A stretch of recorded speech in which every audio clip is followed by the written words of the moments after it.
The Women in Tyler Committee announced their honorees for 2025. 6 honorees were detailed. They detailed their experiences. Some of them are educators, and there was even a former mayor, Barbara Bass. The reception was held at the McClendon House.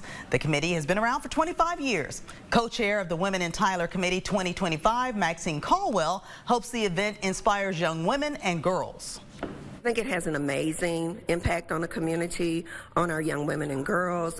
It helps them to understand that they can be anything they set their mind to, anything that they aspire to, that there are women out there that have opened the door for them to walk through if only they would choose to do that. Their luncheon is scheduled for March 20th, starting at 11 a.m. at the Grove. The committee says tickets will go on sale soon. Anyone who purchases a ticket can attend. And as for us, sports is next.